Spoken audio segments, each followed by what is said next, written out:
Jayo Radha Madhava Kunja Bihari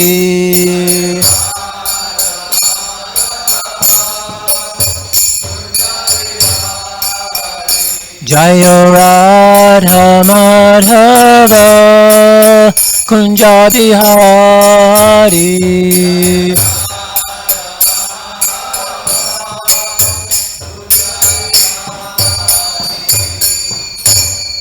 Jam Vishnu Pad Paramamsa Parvajikacharya Astu Tarasata Shishimad His Divine Grace A.C. Bhaktivedanta Swami Prabhupada Ki Jai. Jam Vishnu Pad Paramamsa Parvajikacharya Astu Tarasata Shishimad Sringa Guru Srila Bhakti Siddhanta Saraswati Goswami Maharaj Ki Jai. Ananti Koti Vaishnavi Vrinda Ki Jai. ISKCON BBT Founder Acharya Srila Prabhupada Ki Jai. Namacharya Srila Haridas Thakur Ki Jai. Ramsiko Shri Krishna Chaitanya Prabhu Nityananda Shri Advaita Gadadhar Shivasari Gaur Bhaktavinda Ki Jai. Shri Shri Radha Krishna Gopi Gopinath Shyama Kund Radha Kund Giri Govardhan Ki Jai. Vrindavan Dham Ki Jai. Mayapur Dham Ki Jai. Navadvip Dham Ki Jai. Jagannath Puri Dham Ki Jai. Tulsi Devi Bhakti Devi Ki Jai. Jamunamaya Gangamaya Ki Jai. Their Divine Lordship Shri Shri Rukmini Dwarkadish Ki Jai. Their Divine Lordship Shri Shri Jagannath Baladev Shrimati Subhadra Ki Jai. Their Divine Lordship Shri Shri Gorni Thai Ki Jai. Grantara Srimad Bhagavatam Ki Jai. Transcendental Book Distribution Ki Jai. Harinam Sankirtan Jaga Ki Jai. Transcendental Prashadam Distribution Ki Jai. Gaur Premananda Haribol. All glories to the Sima devotees Hare Krishna. All glories to the Sima devotees Hare Krishna. All glories to the Sima devotees Hare Krishna. All glories to Sri Sri Guru and Sri Gauranga. Glories to Srila Prabhupada.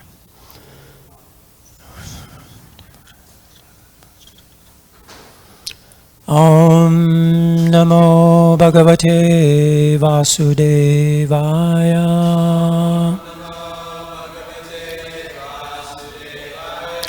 Om Namo Bhagavate Vasudevaya.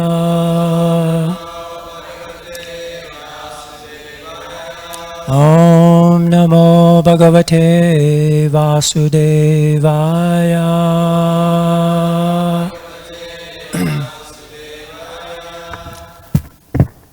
Jai, thank you all for coming.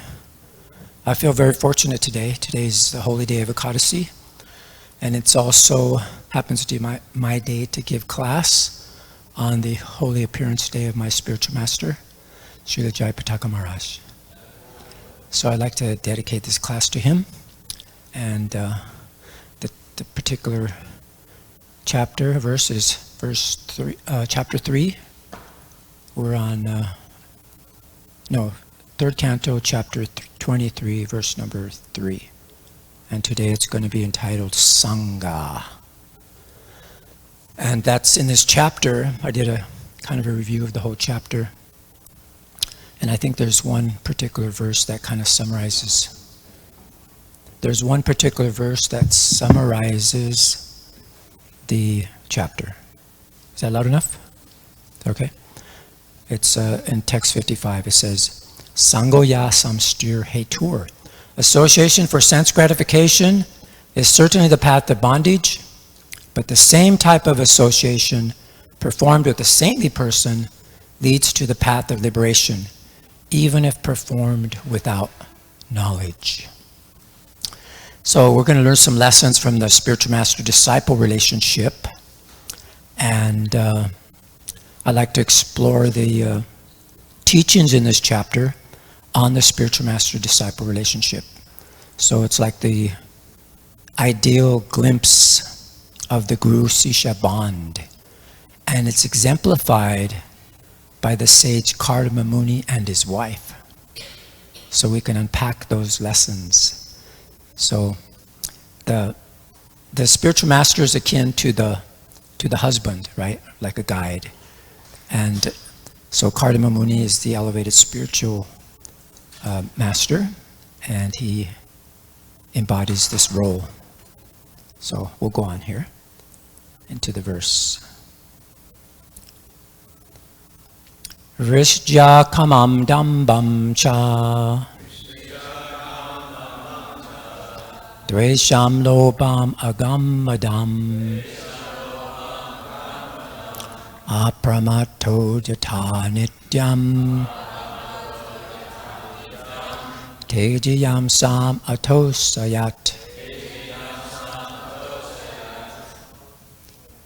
Vishrija kamam dambam cha Dvesham logam agam madam apramoto jata nityam tejiyam sam atosayat Vishrija kamam dambam cha Dvesham lobam agam madam apramato jata nityam tejiyam sam atosayat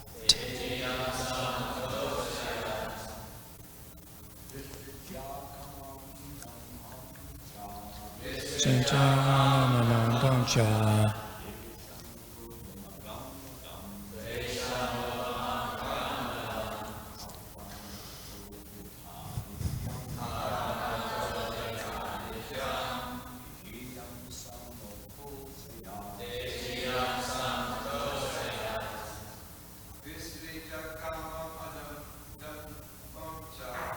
Vishaka kamam dambam cha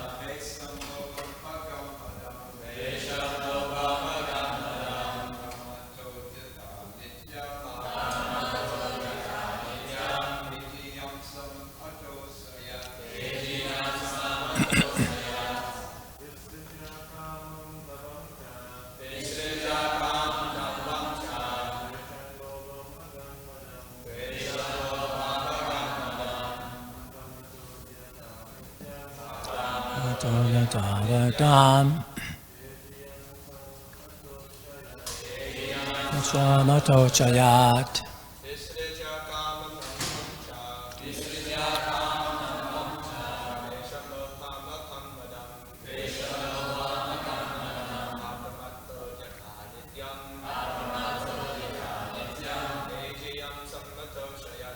Tejya samato sayat Vaishnavis.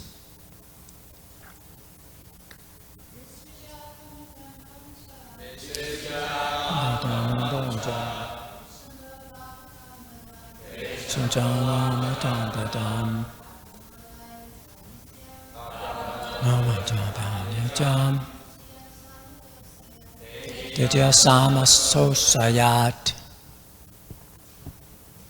Anyone else? Oh, sorry. We'll go back.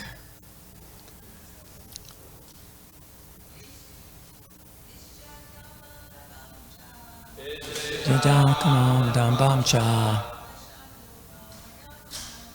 Asam lobam agam badam.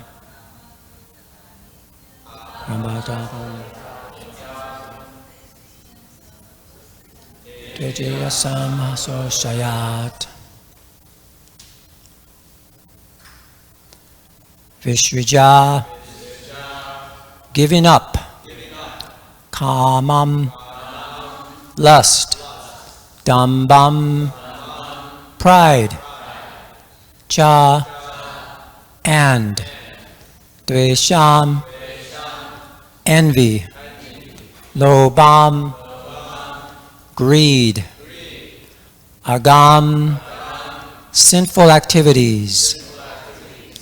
Madam, vanity. Apramata, sane. Ujjata, laboring diligently. Nityam, always. Tejiyam sam, her very powerful husband. Atosayat, she pleased. Translation and purport by Srila Prabhupada.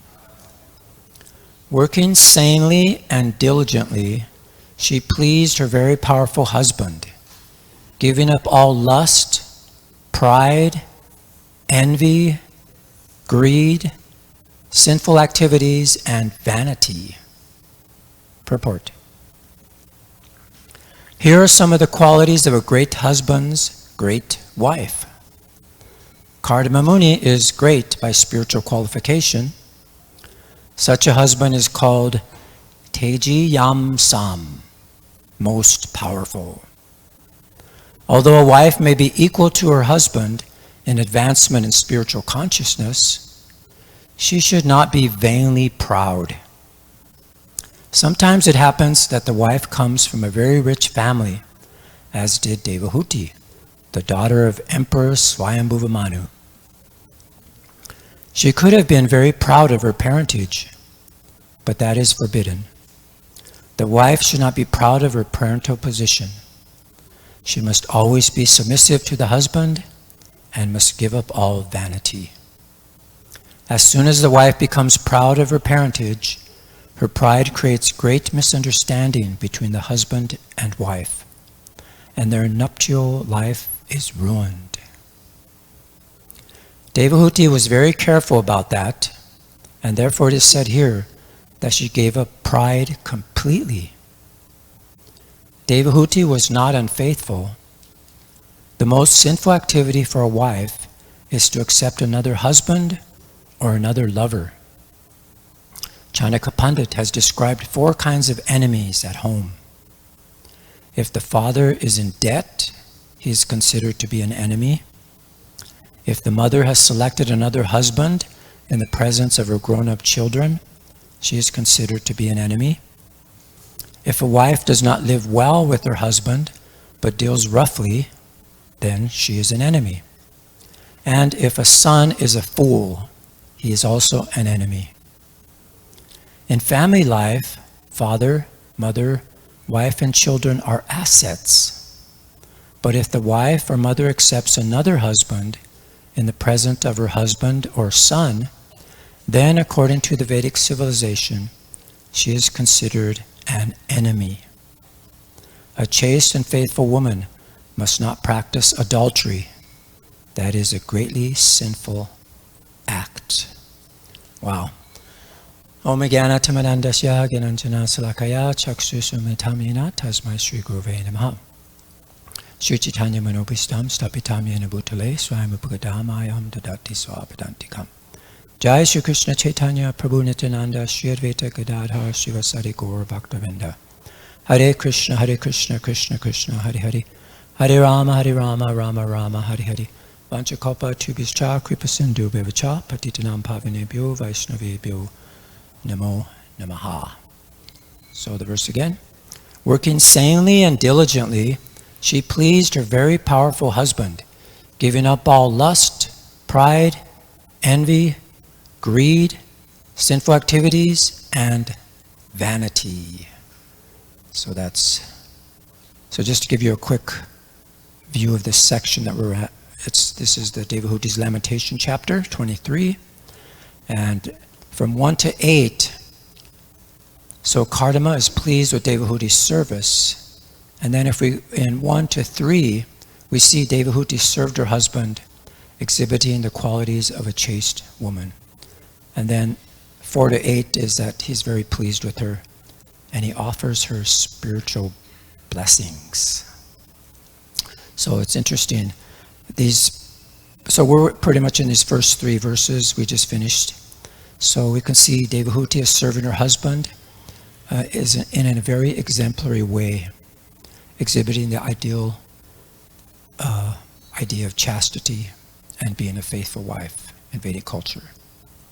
So she served him constantly with great love, and it's described just as the goddess Parvati serves Lord Shiva. So that shows her depth of devotion and her service-mindedness. So she served him with intimacy. This is the Visrambena, and treated him as a close friend, but also with great reverence. And that's Gauravena. So she recognized his superior position and as a husband, and she maintained the balance of familiarity and respect. So she served him with control senses, not being swayed by pride, envy, greed, and other material attachments. So she was completely focused just on pleasing her husband. And she addressed him with sweet words and desiring him, his well-being, rather than engaging in quarrels or confrontations. So this is the ideal of Vedic womanhood, is to be chaste like Devahuti. So we can consider that, is this model wifely service, is that practical or even desirable in this modern age? But there's a few points we should consider that actually selfless service and putting the husband's needs first is still valid, and it's beneficial for a harmonious marriage, regardless of your cultural context. And there's other things like maybe not calling your husband by his name. That's a Vedic thing, but I don't know if that can translate perfectly into our contemporary norms. But you could call him Prabhu, like that. So, but what's more essential is the wife's attitude of respect and devotion and eagerness to please him without losing her own identity and independence. So this practical lesson we can learn from Devahuti's example is importance in cultivating the spirit of loving service, patience, and compromise within a marriage, and then also maintaining our spiritual growth. So that's nicely described. So we could see Devahuti here. She comes from a very, very opulent place. Where she comes from, has every reason to be vainly proud of her parentage. She was very beautiful, and she was so stunning that Vishvasu actually was stunned by her, and he fell off his airplane. So we could see that Devahuti was playing on the roof of great palaces. And Prabhupada says in those days there were skyscrapers and very palatial buildings. That's where she comes from. And there was actually people who had their own airplanes. As described here, Vishvasu had his own airplane. But she just gave that up, and with her choice, she accepted Kardama Muni as her father. And her father, Swayambhuva Manu, he brought her to him. So that's where she served him. She wanted to come there, and she wanted to serve him. So see, at the heart of this chapter, there's a Vedic understanding that the spiritual master is akin to an ideal husband. He's a guide, he's a protector, and benefactor of the disciple. Just as the husband and the wife, Kardama Muni, with his elevated spiritual stature and yogic powers, he embodies that role perfectly. So we see how she served him with unwavering love, intimacy, as a dear friend. But it's what's really underscores everything is the transformative power of the principle of spiritual association. So even though maybe she wasn't spiritually as advanced as her husband, but simply by serving him faithfully, she was able to share in his spiritual achievements. So just see that even if we come in proximity with the realized soul, even without full comprehension, it catalyzes our own spiritual awakening. So that's the magic of spiritual master's grace and the ability to uplift his disciple. So we can see here, the texts here, they mention how Devahuti was fully devoted to Kardama Muni and how he served him so nicely, which is the ideal attitude and behavior of the disciple towards the spiritual master. So the disciple should be fully dedicated to serving the Guru with sincerity, humility, and affection, and also maintaining self-control and respect. And in the purports, Prabhupada emphasizes the importance of the wife's behavior towards her husband, stating that a wife should be submissive and respectful, even if there's some wrong on the part of the husband. So this can be applied to the spiritual master-disciple relationship, which highlights the need for the disciple to maintain faith, devotion, and a service attitude, even in the face of challenges or perceived shortcomings of the Guru. So this is very nicely further described how Devahuti's service to Kardama Muni was just to please him, and she worked sanely and diligently, giving up all lust, pride, vanity, sinful activities, all these things she did very sincerely. And she had this attachment for him.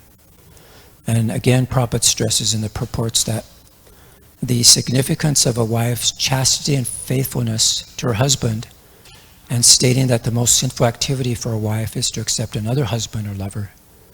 So in this context of the spiritual master-disciple relationship, this can be understood as the disciple's need to remain loyal and committed to the Guru's teachings and guidance, avoiding temptation to seek out other spiritual authorities or paths that may lead him astray. So we can see here is Kardama Muni, he was so pleased with Devahuti's service and devotion that he offered her blessings and shared his spiritual achievements. So this highlights the spiritual reciprocal nature of the spiritual master and the disciple. When the Guru is satisfied with the disciple and he has sincere service and dedication, then he can bestow his knowledge, his blessings and guidance with help the disciple progress to self-realization. So Prabhupada's purports talk about this. He emphasizes the transformative power of a great devotee or a spiritual master. Even if one's initial motivations are tinged with material desires, but if we just sincerely serve the spiritual master and please him, then the disciple, he can gradually purify his consciousness and he could attain highest perfection. So we can see Devahuti here got material opulence, but also spiritual opulences. We could see the great aerial mansion that was created for her because of her devotional service. So what are the gifts of the spiritual master? Like Kardama Muni offered the ultimate treasure, fearlessness for material existence, and the treasure of love for the spiritual, for the Supreme Lord. So these are the true riches a disciple should seek. Not material comforts, but liberation from the cycle of birth and death. That's the highest fulfillment of loving devotional service. So we can see now, we may be wondering how still we can apply these ancient teachings in this modern context. So this is timeless principles. And even in our current circumstances, we can maintain these. And this is the essence of our spiritual relationship. So that means that we should cultivate the right attitude of selfless service, reverence, surrender. And even if we navigate the contemporary social norms, it requires overcoming material attachments and selfish motives and developing humility to seek out qualified spiritual guidance. But most importantly, we should recognize the transformative power of associating with realized souls, whether physically or through their teachings, for it's divine contact that has the capacity to liberate us from this material bondage.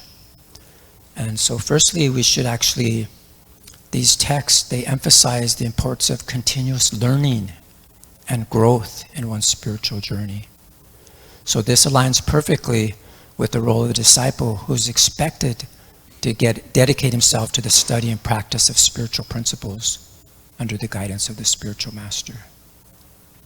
So actually I was listening from, there was a text from Acharya Narottam. He remembers how last year during Jayapataka Maharaj, my Guru Maharaj's Vyasa Puja Adivas ceremony, he requested the following. He said, reestablish your Krishna consciousness commitments and enthusiasm, follow initiation vows strictly, be humble, don't be proud of your humility, be ideal Vaishnavas, promote Vaishnava culture. ISKCON should be completely abuse-free. And then the fourth, read Srila Prabhupada's books and complete Bhakti Shastra, Bhakti Vaibhava, Bhakti Vedanta degrees. So he wanted us to obtain these degrees. And as an example, he took them all himself. And he passed them with straight A's, he said. And then he wanted us to preach extensively upon getting these degrees. So this shows, we see how the example of Kardama Muni and Devahuti, she was very chaste. She was very interested in pleasing him, and she was blessed like that. So we see the spiritual master, he acts as a mentor and guide, and he helps the disciple navigate the path of his spiritual growth. So we saw this as a perfect example here. And then also we could see how these texts, they help us highlight the transformative potential of the discipleship within the context of marriage. And this can be extended to the spiritual master-disciple relationship. And it's also described as a bond or a sacred bond of love, trust, and mutual growth. Just as marriage partners, they commit to being disciples of love, respect, and partnership. So a disciple and a spiritual master, they should foster dynamic care, devotion, and shared purpose. So this is the disciple's role. So lastly, just it should emphasize the idea of aligning one's spiritual discipline with a shared purpose or cause. So see, as a spiritual master disciple, we should center on the goal of self-realization, service to the divine, upliftment of others. So this is how we can do that with our sincere efforts. So, very nicely described. So as Prabhupada mentioned in the 6th canto, if husband and wife are attached to one another for advancement in Krishna consciousness, the relationship of cooperation is very effective for such advancement. So we see finally Devahuti's humble plea for continued guidance and support after Kardama's departure. So it reflected the disciple's vital need for a representative of the spiritual master, someone who can ensure the flow of spiritual instruction and connection, even in the physical absence of the guru. So Devahuti declared that there is no other shelter, than Kardama Muni. So it mirrors the disciple's surrender and total dependence on the spiritual master as their sole refuge.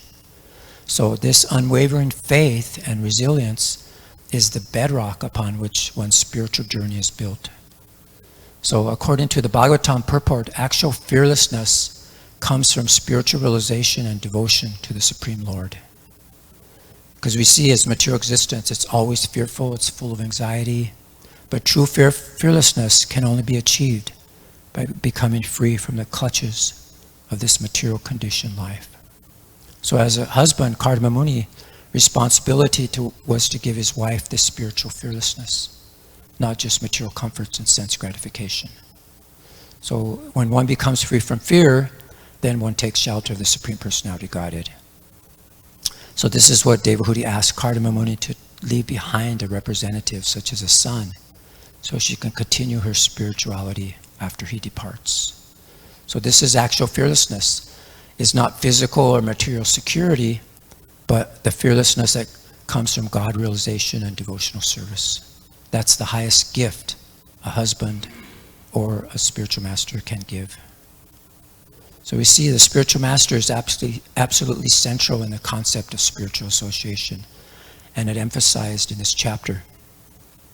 So in the purport, Srila Prabhupada mentions how simply by serving a bona fide spiritual master, one can achieve all the mercy of the Lord and the spiritual master simultaneously.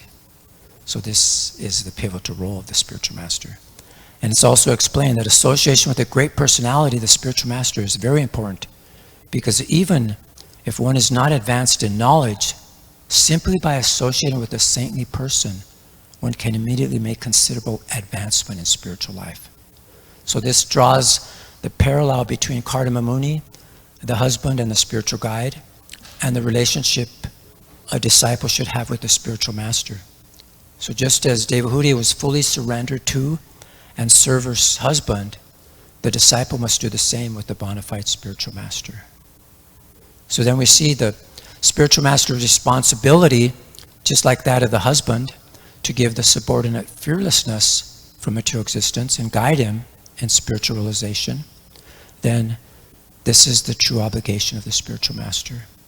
And in the purports, Prabhupada says that taking shelter of the spiritual master and rendering service to him with heart and soul is the secret to success for spiritual advancement. So we see the spiritual master is absolutely essential as the embodiment of spiritual association, and he can deliver one from material bondage. So Kardama Muni exemplified this ideal spiritual guide, and that every sincere seeker should aspire to find and faithfully serve. So we see that Prabhupada, actually there's a, Jayapataka Maharaj was saying, I offer my obeisances to Srila Prabhupada. So he was saying, so everyone, when they take initiation, as Srila Prabhupada provided, that they should take vows to follow the 4 principles, chant 16 rounds. And there's one additional thing, he said. We ask the disciples to commit that they will help me fulfill Srila Prabhupada's mission. And I was going through some of the instructions that Srila Prabhupada gave him and all the instructions that he has to fulfill and what we're supposed to help the spiritual master do. Maybe I'll mention some of them here. So these are the personal instructions from Srila Prabhupada. Expand the Krishna consciousness propaganda unlimitedly. Develop the master plan of Mayapur. Bhaktivedanta Swami Charity Trust. Develop Navadvip Mandala. Gain entrance into Jagannath Puri Temple for foreign devotees. Ensure that no one around the temple in 10-mile radius goes hungry in Mayapur and for all temples in the GBC assigned zones. Unite the Saraswat family of the Gaudiya Vaishnava.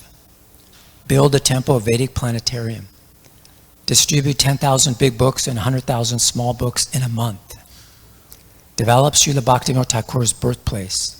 Develop Namhata. Establish a boat service between Mayapur and Calcutta. Stop at Panihati. Preserve the original grass hut in Mayapur. Preach to Hindus and Indians, specifically to people in eastern India. Preach in Bangladesh and Nepal. Make 50,000 disciples. Initiate, train, and care. So I know he's already initiated over 50,000. And then as a GPC member, develop congregational preaching, get special visas for foreign devotees.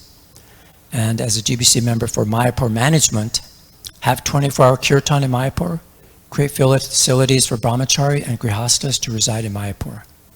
And then his instructions he received as a GBC member for Calcutta management. Build 10 temples in Calcutta. Develop Srila Prabhupada's birthplace. Expand Calcutta's Rath Yatra. Build a nice temple for Sri Sri Radha Govinda in Calcutta.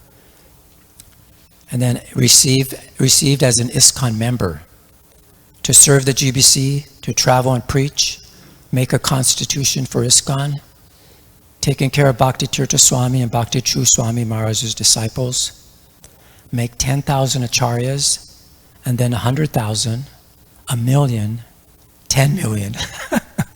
Can you imagine?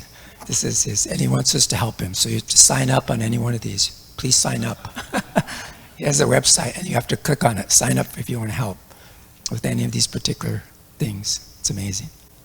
So this is what Srila Prabhupada was talking. As he mentioned, Chanika Pandit, he was talking about, the wife. And Srila Prabhupada said in a lecture here in LA in 1972, he said, so I think I've spoken about my own life. You know that I was married man. So after being married, I did not like my wife. Somehow or other, I did not like. I must say, she is very faithful, very everything, everyone praised. But I did not like. Somehow or other, so I was preparing for next marriage. Next marriage, because in India at that time, it was allowed. A man can marry more than one wife. Now the law is there. So my father, he was a saintly person. So he called me one day and said, my dear boy, you are trying to marry again. I request you do not do that. You do not like your wife? That is a great fortune for you. So I gave up that idea of marrying. Yes. So now I am realizing my father's blessings. Yes. That if I would have been too much attached to my wife, then I could not have come to this position. That's a fact. So by ethical point of view, from spiritual point of view, to become too much attached to wife is an impediment for spiritual advancement. But it also, as we're learning, that it could also be a great boon for your spiritual advancement. So we see Srila Prabhupada gave sannyas to Srila Jayapataka Maharaj in Calcutta in 1970, expanding the movement. And we see he was able to cross mountains, helping everyone go back to Godhead. And as we see, if we do have too much pride, we see India had pride and he offended his spiritual master, Brihaspati, then we see he lost everything. And Bali Maharaj, leader of the demons, they took over his whole heavenly realm. And he's always getting in trouble, so being sinful, he killed a Brahmana, so he was hiding, he was being chased by sin personified, so he was in an ocean, in a stem of a lotus, hiding out, So we're in a worse position than him. We're drowning in this ocean here, in this material world. But if we take shelter of a pure devotee of the Lord, even sinful people can also become liberated. So Prabhupada took so much sacrifice, so much trouble to bring Krishna consciousness to the West. And we owe Srila Prabhupada unlimitedly. So whatever he asked Jayapataka Maharaj or instructed him to do, he's trying to do that.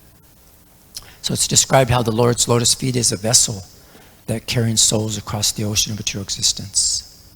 So that real liberation actually means always fixed at the lotus feet of Bhagavan, Sri Krishna. So this is the vessel to cross over illusion of this material world.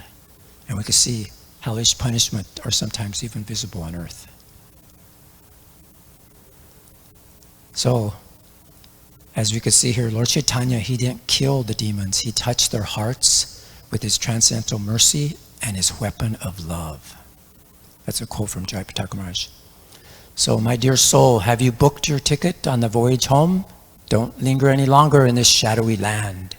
Board now the ship of sadhana. Sail swiftly crossing the ocean of Maya and dive deep in divine love. So we can see that's a nice quote on the ship there, that we think we've met your goodness by the will of providence, just so that we may accept you as captain of the ship for those who desire to cross the difficult ocean of Kali, which deteriorates all the good qualities of the human being. Because this age of Kali is very dangerous. And human life is simply meant for self-realization.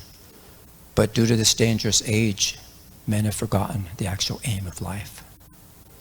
So, we should take advantage of association of saintly persons, utilize our human life for spiritual advancement, not just material enjoyment. So in conclusion, this 23rd chapter of the Srimad Bhagavatam, it offers us a profound blueprint for the sacred spiritual master-disciple relationship through the example of Kardamuni and Devahuti. And we learn the ideals of service, surrender, and the supreme gift of love of Godhead. So we should take these lessons to heart and strive to embody the spirit of this timeless wisdom in our own lives. And because if we do, then we unlock the door to the highest perfection of human existence. So thank you very much. May we maybe have 30 seconds for any quick comment. Yes, Prabhu. I guess go ahead, I'll just repeat it.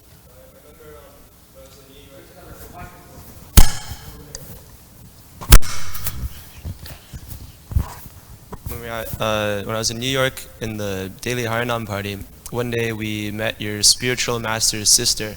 Oh, really? Yeah, she's a professor at NYU. Wow. And she walked by, and she was interested in the book table, and I was distributing books, and I thought, oh, this is, so she just walked up, let me distribute some books to her. And she said, oh, do you have, she said, yeah, do you know my brother, Jayapataka Swami? I said, wow, really? Yeah. And then she said, yeah, I'm looking if you have his new book from Milwaukee to Mayapur. She was looking for that at the table. Yeah. So that was something I wanted to share. Thank you. That's good. Appreciate that. Okay, so time is up. Thank you for your kind attention. All glories to Srimad Bhagavatam. All glories to Srila Prabhupada.